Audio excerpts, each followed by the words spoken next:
अस्सलाम वालेकुम नाज़रीन, आप देख रहे हैं प्रोग्राम पब्लिक ओपिनियन। मैं हूं सलमा कौसर। इलेक्शन होंगे या नहीं होंगे तो आखिर कब? जवाब किसी के पास नहीं और कोई बताने को तैयार भी नहीं। सियासी और गैर सियासी हलकों में सवाल उठना शुरू हो गए हैं। ज़मीनी हकायक ये बताते हैं कि इलेक्शन की तैयारी है, ना ही गहमा गहमी नजर आती है। अलबत्ता आज वज़ीर आज़म शहबाज शरीफ ने कह दिया है कि 14 अगस्त को असम्बलियों की मुद्दत खत्म हो जाएगी। नए इंतखाबात का ऐलान इलेक्शन कमीशन करेगा। बड़ी इत्तेहादी जमातों मुस्लिम लीग नून और पीपल्स पार्टी के दरमियान बाज़ मामलात पर फूट पड़ने का इशारा भी मिल रहा है और दूसरी जानिब हुकूमती वज़रा की कारकर्दगी बताने के दिन आए तो सियासी मामलात पर प्रेस कॉन्फ्रेंसेस करने लगे हैं।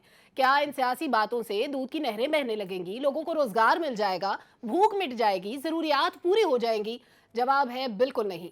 आज सुबह सवेरे अफसोसनाक वाकया पेश आया। दहशतगर्दों ने योब गैरिसन में घुसने की कोशिश की, जहां ड्यूटी पर मौजूद फौजियों ने दहशतगर्दों की इस कोशिश को नाकाम बनाया। जमां मर्दी से मुकाबला करते हुए 4 जवान शहीद और 5 जख्मी हो गए और 3 दहशतगर्दों को जहन्नुम वासिल कर दिया। दहशत की ये आग अब फिरका परस्ती को भी हवा देने लगी है। कुरम में शिया सुन्नी फसादात शिद्दत इख्तियार कर गए हैं और कम अज कम 10 अफराद जाँ बहक और 40 से जायद जख्मी हो गए हैं। यहाँ शिया सुन्नी तफरीक और दुश्मनी की एक तवील तारीख है, मगर सवाल यह है कि इन हालात में जिम्मेदारी किसके कंधों पर है। तमाम मामलात पर बात करने के लिए हमारा बहुत ही कॉम्पिटेंट पैनल हमेशा की तरह मौजूद है। तारुफ करवाए देती हूँ। हमारे साथ हैं एहतशामुल हक साहब, सीनियर सहाफ़ी हैं, तज्ज़ियाकार हैं, किसी तारुफ के मोहताज नहीं हैं। डॉक्टर फ़ारूक सलीम तशरीफ़ रखते हैं, मुल्की सियासी और माशी सूरत हाल पर गहरी निगाह रखते हैं, शोबा सहाफ़त से भी तवील वाबस्तगी है।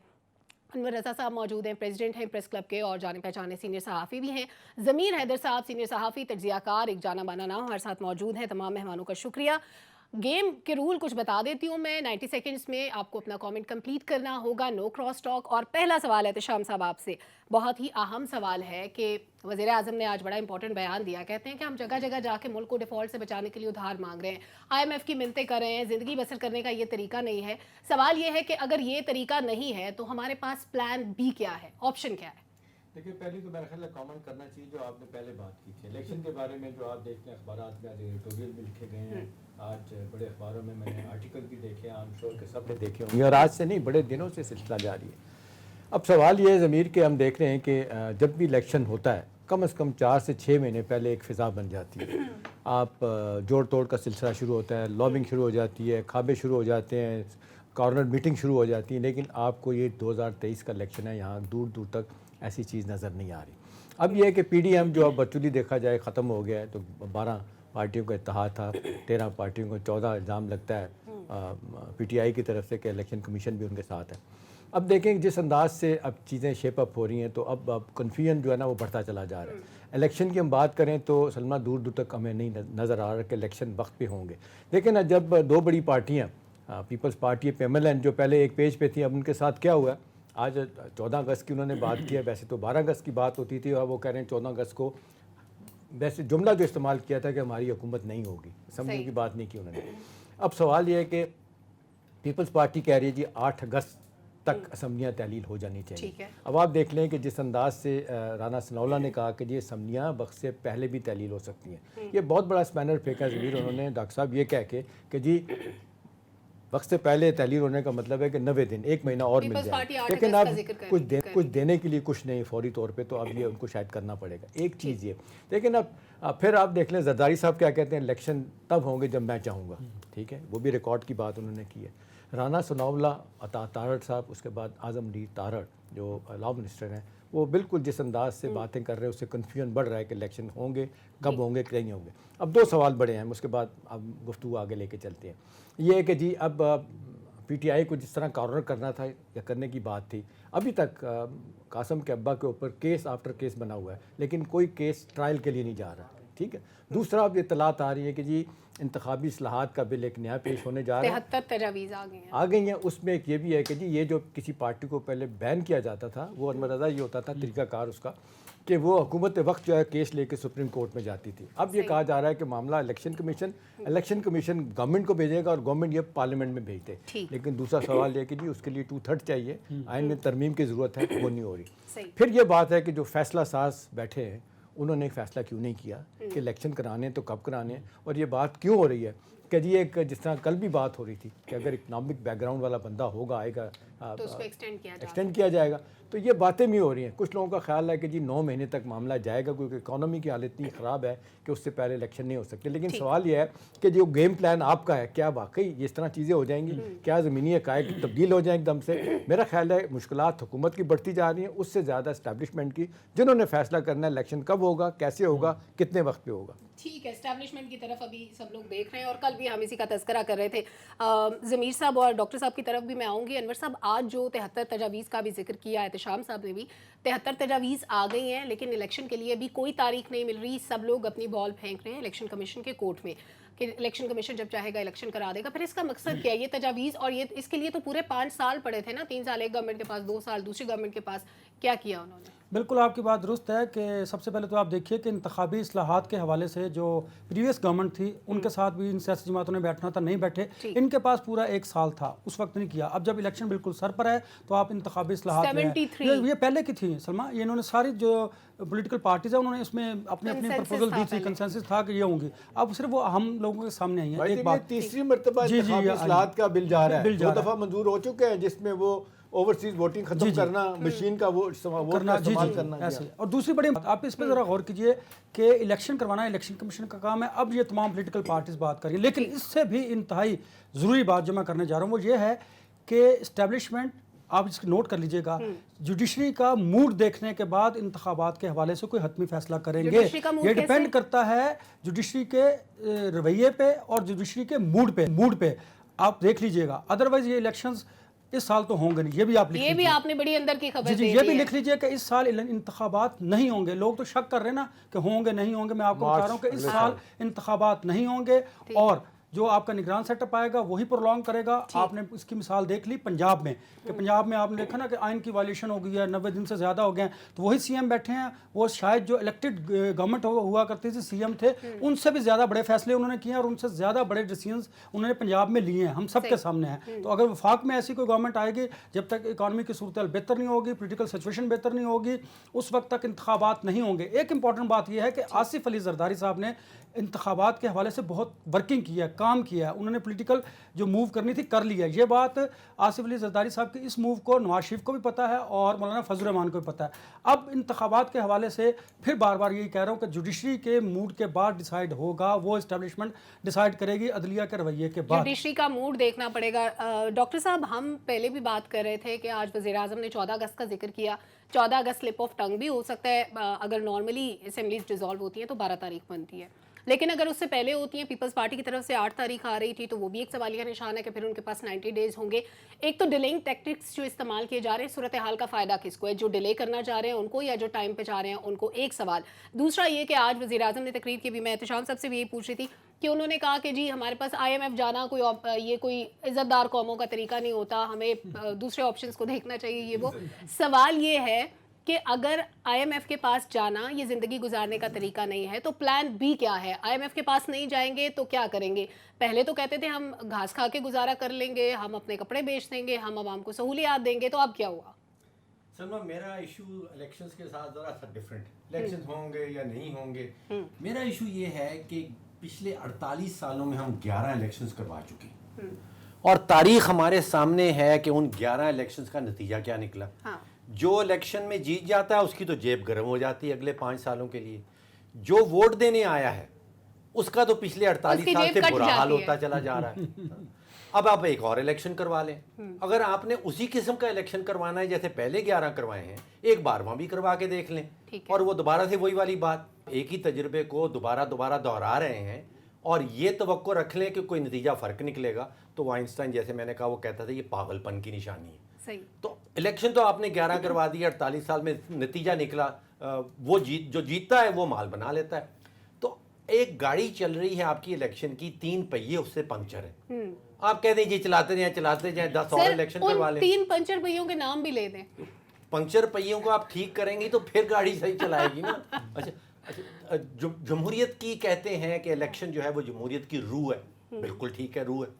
ہمارے ہاں جس قسم کی جمہوریت ہے بدرو بنا دیا گیا. دیکھیے ایک جسم ہے اور ایک روح ہے. ایک ہے پروسیجرل ڈیموکریسی کہ آپ نے طریقہ کار پورا کرنا، خانہ پوری کرنی. خانہ الیکشن پوری ہو ہوں رہی گے، ہے. 342 الیکشن لڑکے آئیں گے. سبسٹینسو ڈیموکریسی، سبسٹینسو ڈیموکریسی کا مطلب یہ ہے کہ آپ نے جمہوریت لائی ہے اس ملک میں، تو وہ جو 26 کروڑ ہے جس نے ووٹ ڈالا ہے اس کا کیا فائدہ ہوگا؟ ٹھیک. تو پچھلے 48 سال میں تو ان کا کوئی فائدہ نہیں ہوا. تو ہمیں تو جو اب انتخابی اصلاحات کی بات کر رہے تھے، ایسی انتخابی اصلاحات کریں جس سے 26 کروڑ کا فائدہ ہو، وہ صرف 342 کا فائدہ نہیں کرنا. ٹھیک ہے، ان 342 کا فائدہ نہیں کرنا. ویسے اس میں جو سلیکٹڈ لوگ آتے ہیں ان کی بھی تعداد ہوتی ہے. 278 پہ الیکشن ہوتا ہے. ضمیر صاحب، آج قادر مندوخیل صاحب بات کر رہے تھے اور باتوں سے کچھ پھوٹ پڑنے کی بو آ رہی تھی. وہ مخاطب تھے ریلوے کے وزیر کے ساتھ اور وہ بات کر رہے تھے فضائی روٹس کی کہ بیچ دیا پاکستان کو، نہ بیچ دینا. تو اب اندر تو ان کی کھٹ پٹ چل رہی ہے، لیکن سامنے ایسے لگتا ہے کہ پیپلز پارٹی اور نون لیگ ایک پیج پہ ہیں اور ان کے تعلقات بڑے اچھے ہیں. سیٹ ایڈجسٹمنٹ ہو چکی ہے، لیکن الیکشن کی صورتحال میں فائدہ کس کا ہونے والا ہے؟ ایک تو یہ بات کلیئر نہیں ہو رہی، اور دوسری سب سے امپورٹنٹ بات، تہذیب حافی کا ایک بڑا اچھا شعر مجھے یاد آ رہا ہے. وہ کہتے تھے، غیر سیاسی شعر ہے ویسے تو یہ، وہ کہتے تھے اس کی مرضی ہے جسے چاہے پاس بٹھا لے اپنے، اس پہ کیا لڑنا، فلاں میری جگہ بیٹھ گیا. تو الیکشن کمیشن کے کورٹ میں بال سب ڈال رہے ہیں. وہ کہہ رہے ہیں کہ الیکشن کمیشن کی مرضی ہے، جو مرضی تاریخ دے دے. ویسے یہ شعر میں اپنے پہ بھی لے سکتا تھا، لیکن وہ کل اگر آپ پڑھتی تو پھر لیکن ڈاکٹر صاحب نے ایک بات کی، اس پر بھی آتے ہیں کہ فائدہ کون اٹھائے گا اور معاملات کی اب لڑائی شروع ہو چکی ہے. دیکھیں، یہ اگر ریلوے کی بات کریں گے، پیپلز پارٹی والے پی آئی اے کی، پاکستان اسٹیل مل کی، وہ اس لیے بات کریں گے کیونکہ ان کے پاس لیبر یونینز کے ووٹرز ہیں وہاں پہ. لیبر اور پیپلز پارٹی نے ہمیشہ انویسٹ کیا ہے لیبر کے اندر، اور نوکریاں بھی انہوں نے سب سے زیادہ دی ہیں، اور پھر وہاں سے وہ واپس ریٹرن بھی چاہتے ہیں، اور ان کی بڑی اسٹرانگ کانسٹیچوئنسیز ہوتی ہیں. حالانکہ اتنی افیکٹو ان کی یونینز نہیں ہیں، لیکن پھر بھی ان کو نظر آتا ہے کہ یہ ان کے ووٹر ہیں. ایک تو یہ وجہ ہے کہ وہ باقاعدہ ایک یہ الیکشنرنگ کے لیے یہ سلوگنز اب اٹھائیں گے کہ جی آپ اس کو بیچ رہے ہیں، تباہ کر رہے ہیں، لوگ اتنے گولڈن ہینڈ شیک سے نوکریوں سے فارغ ہو جائیں گے، آپ مطلب سب کچھ بیچ رہے ہیں. وہ کیا کہتے ہوتے تھے ڈاکٹر صاحب، وہ اور شاہ صاحب کو یاد ہوگا وہ کہ فیملی سلور جو ہے وہ بیچا جا رہا ہے، وہ بھی ایک بات ہوتی تھی. لیکن یہ ایک الیکشننگ کا اب یہ موڈ آ رہا ہے. آپ آنے والے دنوں میں دیکھیں گے. میں تو کہتا ہوں کہ پیپلز پارٹی کو سب سے زیادہ فائدہ ہے کہ انتخابات ہو جائیں، کیونکہ انہوں نے سب سے امپورٹنٹ جو اپنا پوائنٹ رکھنا ہے کیمپین میں. اور میری 2-3 جو پیپلز پارٹی کے بڑے مطلب ہیں لوگ، ان سے بات بھی ہوئی اور وہ بھی مطلب مانتے ہیں کہ یہ بھائی ہمارے پاس اور ہے کیا. اور وہ یہی ہے کہ جناب عوام کے پاس ہم جائیں گے اور ہم کہیں گے کہ بھائی جان یہ مہنگائی، بے روزگاری اور یہ غربت، اس میں ہمارا کوئی شیئر نہیں ہے. حالانکہ ہمارے پاس صرف ایک وزارت تھی، وہ اس کی تعریف کر دی ہوئی ہے پرائم منسٹر نے. بلاول بھٹو صاحب کی تو جو وزارت تھی اس کی تعریف کر دی کہ جی ان کا جہاز اڑتا رہا، دنیا کے میں جاتا رہا کونے کونے میں. اور اس کے بعد پھر الٹیمیٹلی انہوں نے کہا کہ آئی ایم ایف سے معاہدہ کرنے میں بھی ان کی بڑی ڈپلومیسی کام آئی ہے. جو بھی ڈپلومیسی کے بارے میں سب سے بہتر تو ویسے زرداری صاحب ہی جانتے ہیں. ہاں دیکھیں وہ تو ہے، لیکن ایک ڈاکٹر صاحب نے بات کی کہ انتخابات جو ہیں وہ ڈیموکریسی کی روح ہوتی ہے، تو روح کی غذا حکومت بنتی ہے. تو وہ جو ہے نا حکومت جو ہے نا اس روح میں کو اتنا غذا کھلاتی ہے، جو بھی آتی ہے، جو آپ نے کہا کہ ان کی جیبیں بھاری ہو جاتی ہیں، تو وہ تو ہے. دوسرا جو آپ مطلب بیسکلی جو عوام کا ڈاکٹر صاحب نے بھی ذکر کیا، میں سوچ رہا تھا ڈاکٹر صاحب اب کہیں گے کہ اب یہ ایکسپیریمنٹ ختم کر دینے چاہیے، 11 کر کے دیکھ لیے، اب جانے دیں. مجھے ڈر لگ رہا تھا کہ یہ نہ کہہ دیں کہ چھوڑیں یہ جمہوریت کا پیچھا، چھوڑیں کسی اور رخ نکل چلیں. مجھے لگ رہا تھا کہ پتہ نہیں ڈاکٹر صاحب کس وقت آگے یہ بول جائیں گے کہ بھئی کیا ہے یہ 11 کر کے دیکھ لیے، 12واں کیوں کر رہے ہیں، بس کرو. لیکن ڈاکٹر صاحب مجبوری ہے یہ تو اب اس کی مجبوری. سر جی عوام بھی چاہتی ہے کہ ہم کوشش کریں. دیکھیں میں ہمیشہ کہتا ہوتا ہوں ایک بات سلمہ، اس کے بعد ایک بات میں کہتا ہوتا ہوں کہ یہ جو اب ہمارا ایک سوشل میڈیا کا بھی ایک ریولوشن ہے، دور ہے، پھر بہت سارے لوگ جو ہیں ان کو بھی اب شعور آتا جا رہا ہے کہ الیکشن ہوں گے. تو اب یہ الیکشن ہمیشہ ایک چھننی کا کام کرتے ہیں اور اس میں سے پھر آہستہ آہستہ برے لوگ نکلتے جائیں گے، اور یہ شعور آتا جائے. 40 سالوں سے کہہ رہے ہیں الیکشن ہونا ضروری ہے، عوام انتظار کر رہے ہیں. لیکن کوشش یہ ہوتی ہے کہ آپ اب لوگ کیونکہ اب سمجھتے جا رہے ہیں. دیکھیں نا ابھی بھی آپ باہر چلے جائیں، ہم نام نہیں لے سکتے، ہم نام نہیں لے سکتے، لیکن ان کی پاپولیرٹی ہے، وہ ابھی بھی ان کو کہتے ہیں کہ جی انہوں نے تو لوٹ کے کھایا. صاحب یہاں پہ وائنڈ اپ کرتے ہیں اس سیگمنٹ کو. ایک ڈیولپمنٹ آ رہی ہے جس میں بریک سے واپس آ کے کامنٹ لوں گی. ڈیولپمنٹ یہ ہے کہ یو اے ای نے پیسے جمع کرا دیے. ہمارے دوست ملک نے اسٹیٹ بینک کے جو ذخائر ہیں ان میں 3 ارب کا اضافہ ہو گیا ہے. تو یہ اضافہ کتنا حوصلہ افزا ہے، کتنا سودمند ثابت ہوگا، بریک پہ جاتے ہیں، واپس آتے ہیں، ڈسکس کرتے ہیں. ہمارے ساتھ رہیے. वेलकम बैक नाजरीन। ब्रेक से पहले डेवलपमेंट शेयर की थी। डॉक्टर साहब आपका कमेंट ले लूँ उस पर कि इससे फ़ायदा क्या होगा। यूएई ने पैसे जमा करा दिए, स्टेट बैंक के ज़खायर में 3 अरब का इजाफा हुआ है, तो ये 3 अरब के इजाफे को एक आम आदमी कैसे परसीव करे, कितना पॉजिटिव साइन है ये? देखिए सलमा, पहली बात तो ये है कि इजाफी कर्जा है, वो कोई मुफ्त का कोई कुर्बानी का गोश्त आपके घर नहीं आया, ये कर्जा नहीं, हमें पीएम वापस ने भी कहा करना था कि है। ये कर्जा नहीं है, ये इन्वेस्टमेंट है हमारे दोस्त मुल्कों वो की। आनी है, वो आएगी, ये कर्जे की मद में है। वो पीएसओ के शेयर्स के हवाले से सुना जा रहा था कि पीएसओ के शेयर्स हम बेचेंगे, लेकिन अभी ये $1 अरब जो आया है, मेरा ये ख्याल है कि ये कर्जा है। जो पहला 2 अरब सऊदी अरेबिया का था वो तो डेफिनेटली कर्जा है, तो ये हमने वापस करना है, लौटाना है। फ़ायदा ये होगा कि $4 अरब पे हमारे ज़खायर रह गए थे, जिसका मतलब है कि 1 महीने से ज़्यादा के पैसे इंपोर्ट्स के हमारे पास नहीं थे। ज़्यादा कि ये 26 करोड़ पाकिस्तानियों का ये मुल्क के पास 3 हफ्ते के 4 हफ्ते के पैसे नहीं, तो अब वो हो जाएगा, हम 1.5 महीने पे पहुंच जाएंगे जी। हमारे पास इंपोर्ट का कवरेज जो है वो 1.5 महीने पे है। ठीक हो।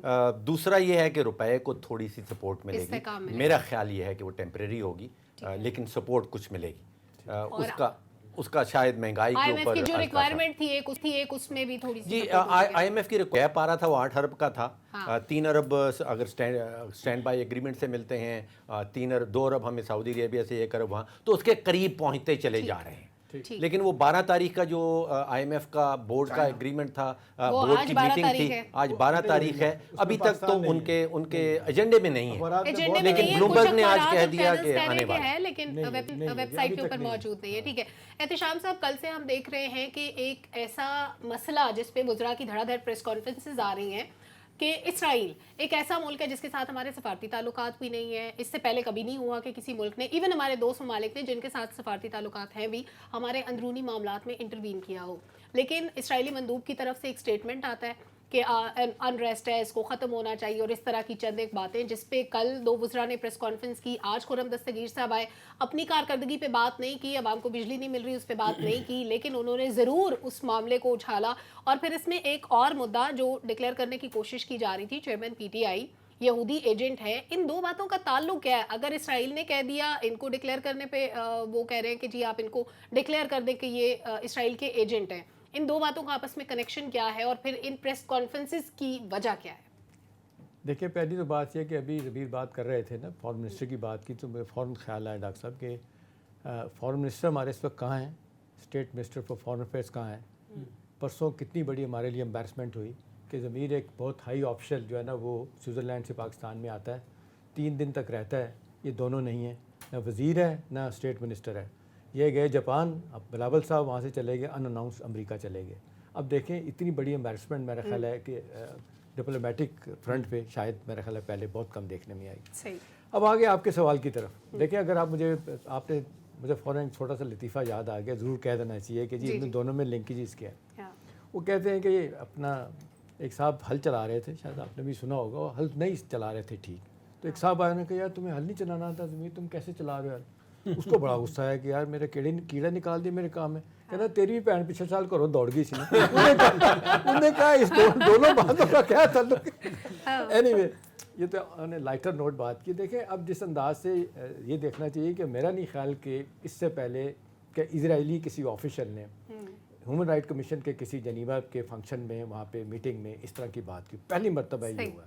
मुझे नहीं याद पड़ता कि कभी उनके ऑफिशियल ने पाकिस्तान के बारे में बात की। ठीक है, उनका वेस्ट इंटरेस्ट है। हमारे जब वज़ीर बात कर रहे होते हैं, अब एक अंदाज से ज़बरदस्त क्रिटिसिज्म तो हो रहा है पीटीआई के चीफ के ख़िलाफ़, उसी तरह से कासिम कैब्बा के ख़िलाफ़, और उठते बैठते तो आपने कहा फजल रहमान साहब एक टोन लेके बैठे हुए हैं, यहूदी एजेंट है, उन्होंने ये किया वो किया। बल्कि अगले दिन तो ये भी बात हो रही थी, लोग कहते हैं देखें जी वो पाकिस्तानी नज़ाद द मेयर वहाँ पे जो बना है, खान साहब क्या नाम है जी उनका, लंदन के, उनके मुकाबले में सादिक खान उनके मुकाबले में जमामा के भाई ने इलेक्शन लड़ा था। वो कहते हैं कि जी ये कासिम के अब्बा बाकायदा लंदन गए थे और उनकी मुहिम में हिस्सा लिया था उन्होंने। ये देखें जी अपने पाकिस्तानी को छोड़ दी। नहीं, लेकिन वो सादिक नबीन थे ना। हाँ, ये भी बात है। अब असल बात यह है कि जी इस स्टेज पे क्या फ़ायदा हो सकता है। अब देखें ना, अब असल बात यह है सलमा कि इस हुकूमत ने अभी तक हुकूमत को देने के लिए इनके पास कुछ भी नहीं आया।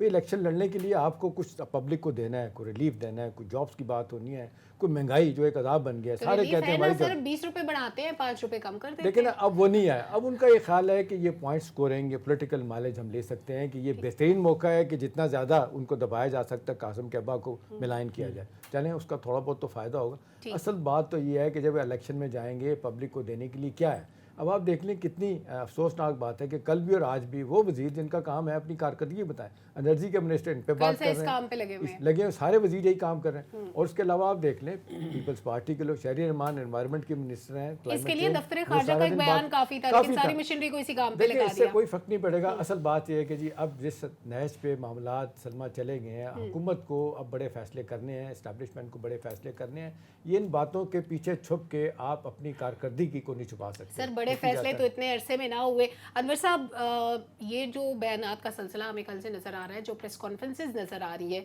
क्या ये फ़ायदा दे सकती हैं हुकूमती इत्तेहादियों को? कारकर्दगी के नाम पे कुछ नज़र नहीं आ रहा, कोई वज़ीर अपनी कारकर्दगी की बात नहीं कर रहा, कोई नए बिजली घरों के बारे में हमें खबरें नहीं मिल रही, कोई नहीं पता लग रहा कि कोई ज़्यादा बिजली हमारे नेशनल ग्रिड में शामिल हो गई है, कोई उन्होंने 1 मेगावाट ही बना के डाल दिया हो और लोड शेडिंग कम हो गई हो कहीं पे। या कल शहरी रहमान मौजूद थी, कल उन्होंने भी प्रेस कॉन्फ्रेंस की, सेम इशू पे बात की उन्होंने भी, लेकिन माहौलियाती आलूदगी को कम करने के लिए कोई इनिशिएटिव लिया हो। हाँ, एक वो जो 7 साल वाला मंसूबा था जिस पे डॉक्टर साहब ने कहा आपको अच्छी खबरें अच्छी नहीं लगती, वो एक मंसूबा ज़रूर था, वो सिर्फ मंसूबा था जिसके बारे में बताया गया, उस पर भी डेवलपमेंट अभी स्टार्ट नहीं हुई। देखिए सलमा, जो इसराइल पाकिस्तान के बारे में बात कर रहा है, तो आप हिस्ट्री में देख लीजिए कि उन्होंने पहली मरतबा ये बात की, और इसका सबसे जो ज़्यादा फ़ायदा है वो है मजहबी सियासी जमात JUI फे।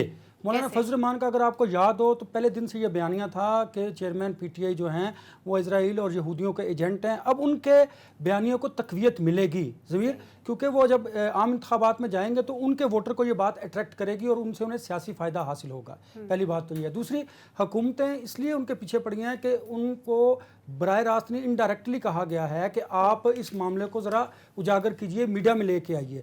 और तीसरी बात जो शाम साहब ने कही थी, बड़े फैसले अब हुकूमत ने नहीं करने, बड़े फैसले अब इस्टेब्लिशमेंट ने करने हैं। ये सिर्फ उन फैसलों के मुतालिक ये फैसले बनेंगे हैं जी, ये चाहते ये हैं कि वो फैसले इनको सूट करें, इन पॉलिटिकल पार्टीज़ को आम इंतखाबात में फ़ायदा हो, इसलिए ये सारे जो हैं वो उस तरफ देख रहे हैं और ये चाहते हैं कि हमारे मामला जो हैं वो उधर दुरुस्त हों। इसलिए अब कुछ ले और कुछ दे की बुनियाद पर जो है वो मामला तय होंगे। और उसके बाद आपने देखा है कि जुडिशरी में जो केसेस जाएंगे कासिम के अब्बा के जा रहे हैं, उनके फैसले होना भी ज़रूरी हैं। और तीसरी बड़ी इंपॉर्टेंट बात जो अभी तक कोई ट्रायल नहीं शुरू नहीं हुआ ना, केस का ट्रायल नहीं शुरू। हाँ, और दूसरी देखिए ना, जब आपने उनको इस किसी भी पॉलिटिकल पार्टी सिस्टम से किसी को दूर रखना है तो उसके लिए आपको फैसले करने पड़ेंगे। मैं आपको इसलिए इसी बुनियाद पे कह रहा था कि जब अदलिया का मूड होगा उनको देखा जाएगा, उनके फैसलों की रोशनी में 16 सितंबर के बाद चीजें तय होंगी, जब नहीं रहेंगे। नहीं, देखिए बातचीत तो जारी रहेगी ना, बातचीत तो देखिए ना, जब आपका मुझे पता हो कि शाम साहब का जो ख्यालात हैं, जो नज़रियात हैं वो इस जानिब हैं, तो मैं उसके मुताबिक फ़ैसले करूँगा।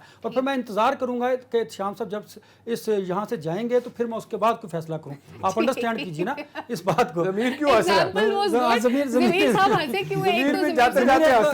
ज़मीर एक हंसने की वजह भी बताएगा। और दूसरी बात ये है कि इंतखाबात जो हैं उसका फ़ैसला अभी नहीं हुआ, उसका फैसला होने में भी वक्त फैसला लगेगा। साज फंसे हुए हैं। फैसला साज इसलिए फंसे हुए हैं, देखिए ना, हर बंदा अपनी कैपेसिटी से ज़्यादा चीज़ें मांग रहा है।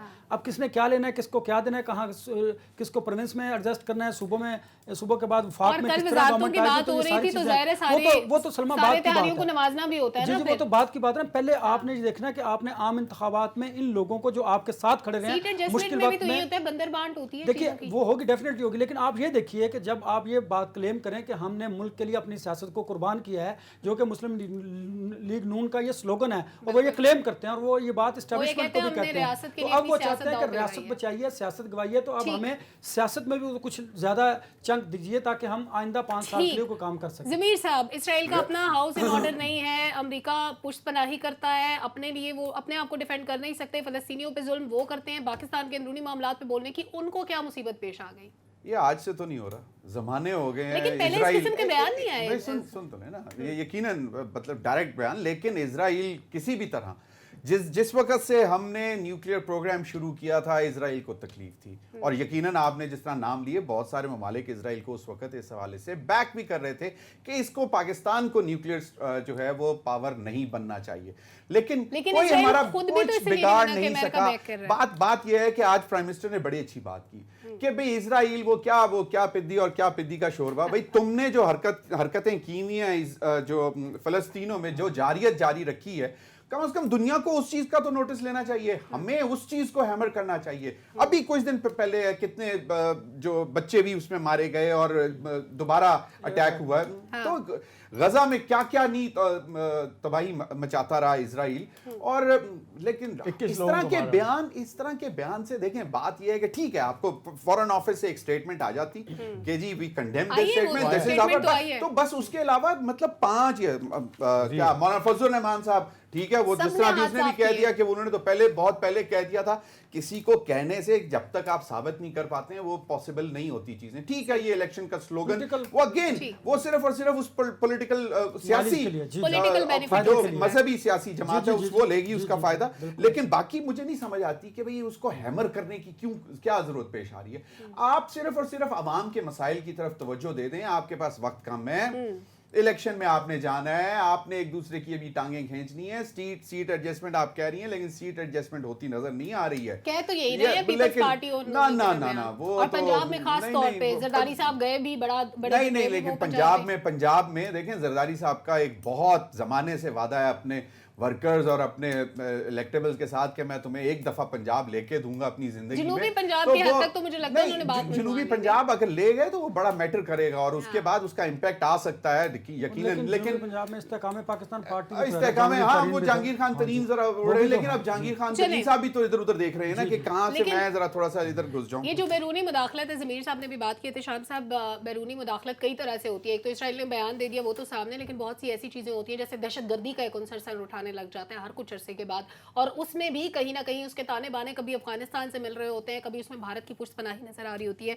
अभी जो आज हमने वाकया देखा जो गैरिजन में हमला किया दहशतगर्दों ने योब में, बिल्कुल अब ये जो दहशतगर्दी की लहर दोबारा से सर उठा लेती है। एक तो ये कि केपी में इसको ख़त्म क्यों नहीं किया जा सका, और फिर केपी से मुल्हिका जो इलाके वहाँ से आए दिन ऐसी खबरें आती रहती हैं, एक केपी से और दूसरा बलूचिस्तान वाली साइड से। देखिए एक चीज़ जो है ना जिसपे मेरा स्ट्रांगली मेरा दुख भी और मुझे गुस्सा भी है वो पीटीआई पे और ख़ास तौर पे कासिम खैबा के ऊपर कि जिस अंदाज से इन्होंने तहरीक तालिबान पाकिस्तान के लोगों के साथ माहदा करके और 70,000 कहते हैं जनाब लोगों को माफ़ किया, उनकी फैमिलीज़ आईं, उसके बाद उनको छोड़ दिया गया, केसेस ख़त्म कर दिए गए। भाई आपने क्यों किया? या तो ये सब कुछ करने के बाद उनको वो जो कहा जाता है तकरीबन 3 से 4,000 बंदे कुन्नड़ नूरस्तान में बैठे हुए हैं पाकिस्तानी तालिबान और वहाँ पे हमले करते हैं जाके। अब तो कंधार भी सुना वहाँ पे भी पहुँच गए और आए दिन ये हमले होते हैं। भाई आप नहीं रोक पाए और फिर इवेंचुअली ये होता है कि 2-3 जगहों पे पाकिस्तान ने बाकायदा बदला लिया, हमारे जाके बंदों ने उनको जाके मारा, फिर उनको तकलीफ़ हुई। अब वो कहते हैं कि जी हमारे पास तो टीटीपी का कोई बंदा नहीं, पाकिस्तान के अंदर ही लोग ये बैठे हैं। तो मेरा ख्याल है ये तो हुकूमत को ये बड़े फैसले करने। बाय द वे सलमा, इस हवाले से जो सीरियस कंसर्न चाइना के हैं, पाकिस्तान के हैं, सेंट्रल एशिया के हैं, ईरान के हैं, वो भी ये कह रहे हैं कि जी ये इन लोगों को रोकें। और तालिबान को देखें आज तक लोगों ने तस्लीम इसलिए नहीं किया कि वो यही बात कर रहे हैं, अमेरिकन कह रहे हैं, यूरोपियन यूनियन कह रहा है कि जी आप लोग जो है ना ये दहशतगर्दी, क्योंकि उन्हें भी पता है कि दहशतगर्दी एक दफ़ा फिर सर उठाएगी तो सब रीजन के ममालिक के लिए परेशानी होगी। अब आ गया बलूचिस्तान, वो आखिर BLA है, बरामदाद बुख्ती बाहर बैठा हो, कभी स्विट्ज़रलैंड चला जाता है, कभी आ जाता है इंग्लैंड, वहाँ से जनाब पैसा चलता है, हिंदुस्तान भी सपोर्ट करता है, इजराइल भी सपोर्ट करता है, बहुत सारे लोग करते हैं। बलूचिस्तान इतना बड़ा मुल्क है कि आप प्रोविंस है कि आप सोच नहीं सकते, ठीक है ना। वो कहा जाता है कि दुनिया के तकरीबन 80 ममालिक से बड़ा है बलूचिस्तान जी, और वहाँ पे आपको रोकना इतना बड़ा कुछ 2200-2300 किलोमीटर का बॉर्डर है उधर से भी और दूसरी तरफ केपी से भी। अब इसको रोकने के लिए क्या देखें, एक ना सिर्फ यह बल्कि ईरानी बलूचिस्तान, पिछले दिनों आपने देखा ईरान पाकिस्तान में आके ईरानियों ने कुछ लोगों को मारा, फिर यहाँ से कुछ उनके ख़िलाफ़ बातें हुई। तो मेरा ख्याल है ये अब दोबारा से जो अब कहना शुरू किया जी कि बाकायदा कॉम्प्रिहेंसिव ये पॉलिसी बनाई जाए, इन लोगों से बातचीत की जाए कि कैसे दहशतगर्दी को रोकना है।